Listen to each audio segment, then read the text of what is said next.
जय हिंद सभी को। दिस इज योगेंद्र और आज के वीडियो में हम बात करेंगे फ्लेमिंगो के chapter number 4 the red trap पर।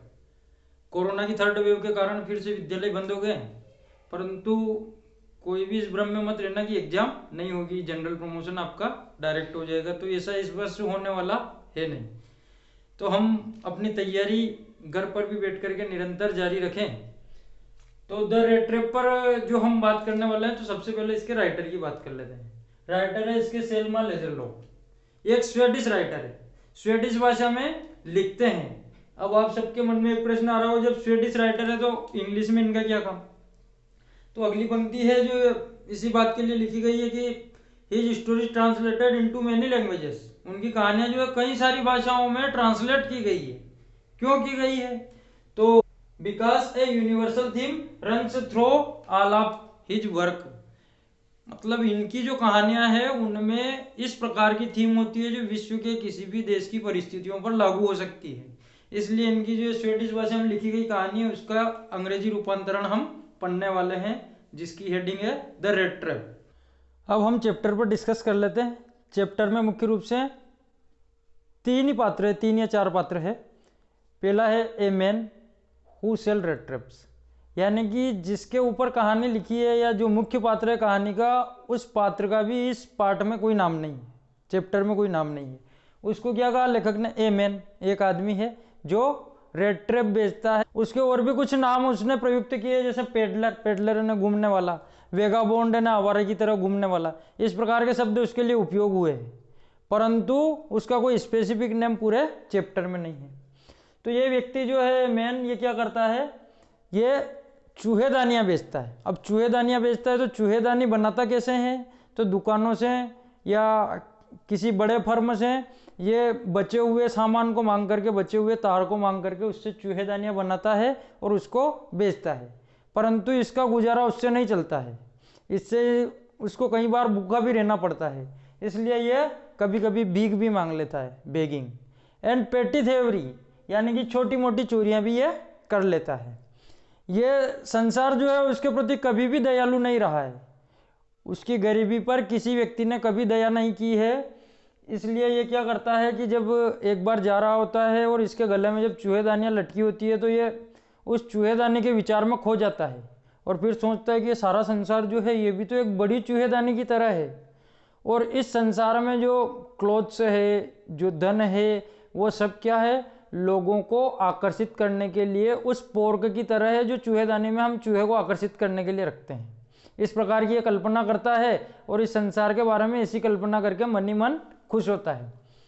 अब जब ये जा रहा होता है तो इसको शाम हो जाती है। शाम हो जाती है तो इसको एक झोंपड़ी दिखाई देती है, तो उस झोंपड़ी का दरवाजा ये खटखटाता है। तो उस दरवाजे को एक बूढ़ा व्यक्ति खोलता है और वो बूढ़ा व्यक्ति बहुत ही गर्मजोशी के साथ इसका स्वागत करता है। जबकि इसके साथ अक्सर क्या होता है कि लोग इसके मुंह पर गेट बंद कर देते हैं, इसको भगा देते हैं। इसके विपरीत, ठीक विपरीत उसके साथ वहाँ व्यवहार होता है। वो बूढ़ा व्यक्ति इसको घर ले जाता है, इसको देखते से ही गैस पर दलिया चढ़ा देता है, तंबाकू इतनी काटता है कि वो दोनों के लिए, बूढ़े व्यक्ति के लिए और इस रेड ट्रैप वाले व्यक्ति के लिए, दोनों के लिए पर्याप्त हो। और रात्रि में ताश भी खेलते हैं। ताश के लिए मजोलिस एक खेल होता है, उस खेल को वो खेलते हैं। यानी कि वो बूढ़ा व्यक्ति बहुत अच्छी आवभगत उसकी करता है, क्योंकि वो भी अकेला रहता है और वो भी अपने एकाकी जीवन को काट रहा होता है, इसलिए रात्रि में उसको बात करने के लिए एक व्यक्ति मिल जाता है। अब उस व्यक्ति से, वह व्यक्ति इस चूहेदानी वाले व्यक्ति को कहता है कि मेरे पास एक गाय है, जब मैं जवान था तब मैं रमसाजो की जो आयरन फैक्ट्रियाँ उसमें काम किया करता था, परंतु मैं अब बूढ़ा हो गया हूँ तो वहाँ काम नहीं कर सकता हूँ, इसलिए मेरे पास अब एक गाय है और इस गाय से ही मेरा गुजारा होता है। इसका दूध बेच करके ही मैं अपना जीवन यापन करता हूँ और मुझे दूध से 30 क्रोनोर की प्राप्ति हुई है, 30 क्रोनोर।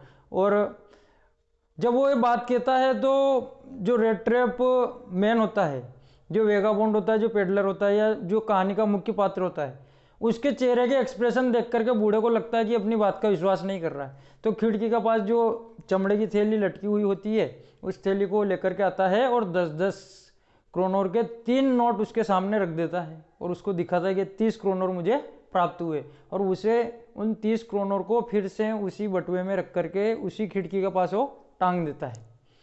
अब दोनों रात्रि में सो जाते हैं। सुबह वो बूढ़ा व्यक्ति उठता है तो ये चूहेदानी वाले व्यक्ति को भी उठना ही पड़ता है, क्योंकि जब मालिक ही जग गया तो अब उसका सोने का क्या काम। वो दूध निकालने के लिए, गाय का दूध निकालने के लिए, उसे संभालने के लिए जाता है, तो उसके साथ ये भी बाहर निकल जाता है।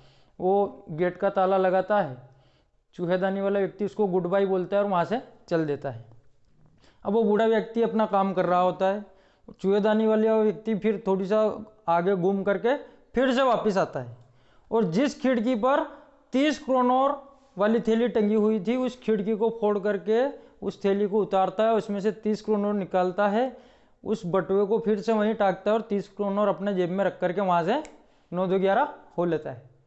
अब चलता है, जब ये रोड पे जाता रहता है तो फिर से इसको वही बात याद आती है कि ये सारा संसार एक बड़ा चूहेदानी है, और इसमें जो धन है, जो कपड़े हैं, जो भोजन है, वो लोगों को ललचाने के लिए है। और फिर पाता है कि ये खुद ही उस लालच में फंस गया है। भय के कारण ये अब रोड पर नहीं चलता है और अब ये जंगल का रास्ता अपनाता है और जंगल में चला जाता है कि मैं जंगल से मुझे चलना चाहिए ताकि किसी की मैं नज़र में ना आऊँ। और जब ये जंगल में जाता है तो रास्ता इसका कन्फ्यूज हो जाता है, वहीं गोल गोल चक्कर काटते रहता है, उसको पता ही नहीं चलता है किधर जाना है। दिसंबर का महीना है, रात्रि जल्दी हो जाती है, अंधेरा हो जाता है, ठंड बहुत ज़्यादा है, और इसकी हालत बिल्कुल ऐसी हो जाती है कि बिल्कुल बेहोश होकर के गिरने की स्थिति में आ जाता है। और जैसे ही ये गिरने वाला होता है, इसका सर जमीन से टकराने वाला होता है, एक चित परिचित आवाज़ इसको सुनाई देती है। अब वो चित परिचित आवाज़ थी, वो थी लोहे से लोहे को मारने की।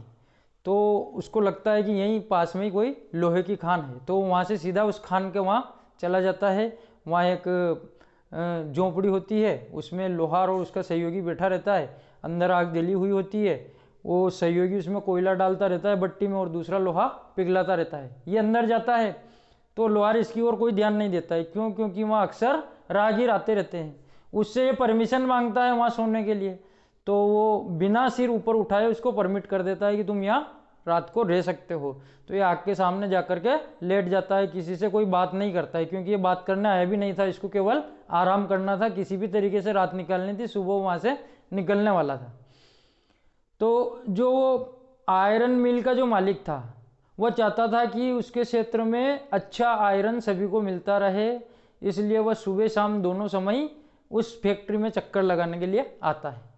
तो जब वो रात्रि का चक्कर लगाना आता है तो आते ही वो देखता है कि वो व्यक्ति, एक अजनबी व्यक्ति वहाँ पर सो रहा है। अब सो रहा है तो उसके कपड़े गीले थे, तो आग के सामने सो रहा है तो उसके कपड़ों से भाप निकल रही है। जब वो उसके पास जाता है, उसको उठाने का प्रयास करता है, तो उसको अपना एक परिचित समझता है।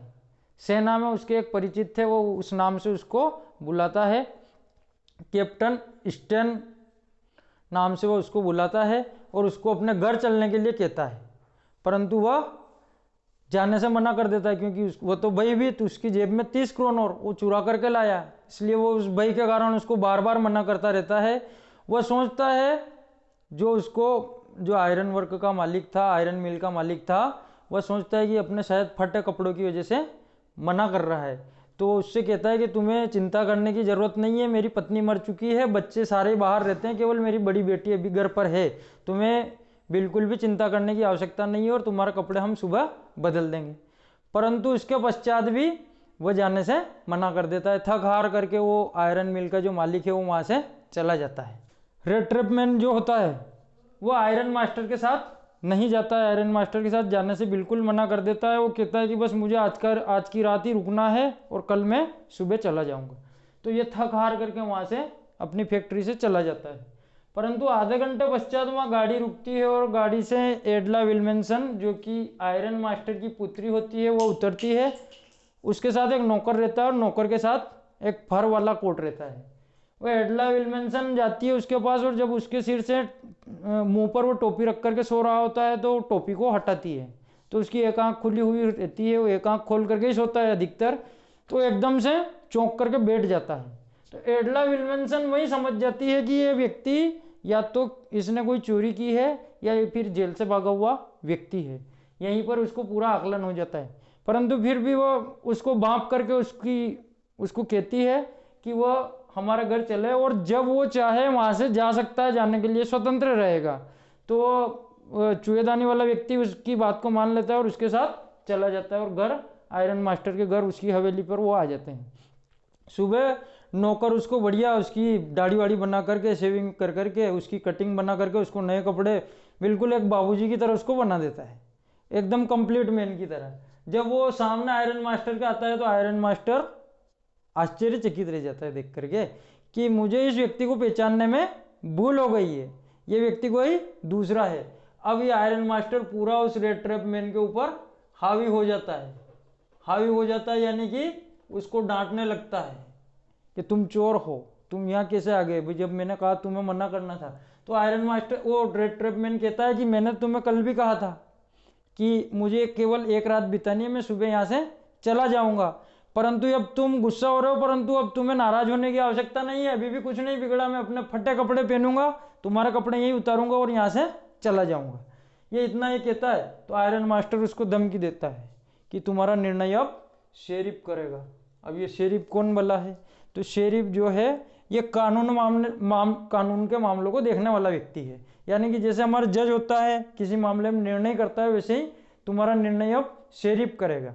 शेरिफ तो अब ये रेड ट्रैप मैन उसको कहता है कि मेरी एक बात सुनो कि ये सारी दुनिया ही एक रेड ट्रैप है, और यहाँ जो क्लॉथ है, यहाँ जो एम्यूजमेंट की चीज़ें हैं, यहाँ जो फूड है, वह सब लोगों को ललचाने के लिए है। हो सकता है शेरिफ मुझे कोई सजा दे दे, परंतु किसी न किसी दिन तुम भी एक चूहेदानी में उलझोगे, किसी न किसी पनीर के टुकड़ा, जैसे चूहे को आकर्षित करने के लिए पनीर का टुकड़ा होता है, वैसे कई सारी चीज़ें तुम्हें आकर्षित करने के लिए है, और तुम भी कोई गलत काम करोगे और तुम उलझोगे।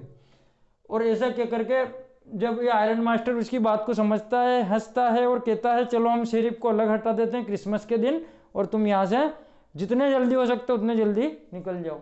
तो अभी एडला विल्मनसन हस्तक्षेप करती है, वो कहती है कि मैं पूरी सुबह से खुश थी, मैं खाना बना रही थी इस व्यक्ति के लिए, अब हम इसको भगा रहे हैं, लेकर के भी हम ही आए, तो मैं चाहती हूँ कि ये क्रिसमस की शाम हमारे साथ बिताए, कल इसको जहाँ जाना हो वो चला जाए। तो आयरन मास्टर कहता है कि तुम उसको रोक सकती हो, परंतु मैं सोचता हूँ कि तुम्हारे द्वारा कोई गलती नहीं होना चाहिए, मतलब कुल मिलाकर के ये व्यक्ति चोर नहीं निकलना चाहिए, अगर का हमें कोई दिक्कत नहीं आना चाहिए इसकी वजह से। तो एडला विल्मनसन उसको फिर भी रोकती है। अब ये रेड ट्रैप मैन जो यहाँ रुकता है, तो इसको कहा गया स्थान को रमसाजो स्थान पर ये रुकता है। तो रमसाजो की जो क्रिसमस है वो बिल्कुल सामान्य तरीके से चल रही होती है। अब ये व्यक्ति भी इतनी शांति यहाँ महसूस करता है कि ये बिल्कुल नो टेंशन होकर के सोता रहता है। ये दोपहर तक सोता है, फिर इसको भोजन के लिए उठाते हैं, तो भोजन करने के बाद ये फिर सो जाता है। फिर इसको शाम को जब क्रिसमस के पेड़ की सजावट होती है तब उठाते हैं, तो उसको देख करके ये उसके बाद फिर सो जाता है। उसके पश्चात रात्रि का भोजन जब होता है तब इसको उठाया जाता है, तो ये भोजन करता है आराम से, सभी लोगों को गुड बाय कहता है, शुभ रात्रि कहता है, और अंत में एडला विल्मनसन के पास आता है। एडला विल्मनसन कहती है उससे कि अब उसको अपने जो नए कपड़े उसको दिए हैं वो उसके पिता की ओर से क्रिसमस गिफ्ट है, और उसे उनको वापस करने की आवश्यकता नहीं है, और हो यदि वो चाहे तो अगले वर्ष से भी क्रिसमस इसी तरह उनके साथ आकर के बिता सकता है, इतना वो कहती है। तो इस एडला विल्मनसन से रेड ट्रैप मैन जो है वो बहुत अधिक प्रभावित होता है। इसके पश्चात रात में फिर वो सो जाता है। सुबह दोनों पिता पुत्री चर्च में अपनी सुबह की प्रार्थना के लिए जाते हैं। जब वो वापस आ रहे होते हैं तो आयरन मास्टर बहुत अधिक क्रोधित रहता है, एडला विल्मनसन का सिर झुका हुआ रहता है। ये इसको चर्च में पता चल जाता है कि एक चूहेदानी वाला व्यक्ति है जिसने एक बूढ़े व्यक्ति के 30 क्रोनर चुरा लिए हैं। तो यहीं से आयरन मास्टर अपनी पुत्री को डांटना शुरू कर देता है, तुम्हारी वजह से रुका है, इसकी वजह से इसका सिर झुका रहता है, और बेचारी चुपचाप सुनती रहती है। और जैसे इनकी घोड़ा गाड़ी घर के पास आती है, ये उतरते ही नौकर से कहता है कि वो व्यक्ति कहाँ है। तो नौकर कहता है तो चला गया। तो वही कहता है कि अब कितनी चांदी की चम्मच बची होगी, कितना सामान बचा होगा। तो नौकर कहता है कि घर से वो कोई भी सामान लेकर के नहीं गया है, बदले में वो एक लेटर छोड़ करके गया है। तो उस लेटर में उसकी लिखावट बहुत खराब होती है, क्योंकि वो ज़्यादा पढ़ा लिखा नहीं होता है, तो उटपटांग ढंग से उसने लिखे हुए उसमें होते हैं। उसमें वो लिखता है कि एडला विल्मनसन महोदया, आपने मेरे साथ बहुत ही शालीनतापूर्ण व्यवहार किया है और एक कैप्टन की तरह आपने मेरे साथ व्यवहार किया है, तो बदले में मैं भी एक कैप्टन की तरह आपके साथ व्यवहार करूं। मैं नहीं चाहता कि एक चोर की वजह से आप क्रिसमस के समय किसी मुसीबत में पड़े। और फिर उसके लिए एक गिफ्ट छोड़ के जाता है, वो छोटी सी चूहेदानी उसको गिफ्ट के रूप में छोड़ता है, और उसमें लिखा हुआ होता है कि एक चूहे को तुमने इस चूहेदानी में जाने से बचा लिया क्योंकि तुमने उसका एक कैप्टन के रूप में प्रमोशन कर दिया। यदि तुमने एक कैप्टन के रूप में उसका प्रमोशन नहीं किया होता तो वो चूहेदानी में चला जाता, यानी कि वो उसमें फंस जाता, क्योंकि वह उसने 30 करोड़ चुराए थे। और मैं कहना चाहता हूँ कि ये जो 30 करोड़ है वहाँ एक झोपड़ी में बूढ़ा व्यक्ति रहता है, उस तक तुम इनको पहुँचा देना। और नीचे हस्ताक्षर करता है कैप्टन ऑन स्टेहल, और यहीं पर कहानी समाप्त हो जाती है। कहानी का एकमात्र सारांश है किसी बुरे व्यक्ति के साथ भी यदि दयालुतापूर्ण व्यवहार किया जाए तो व्यक्ति बदल सकता है। और यहीं पर हमारी कहानी समाप्त होती है। आशा करता हूँ ये वीडियो आपको पसंद आया होगा।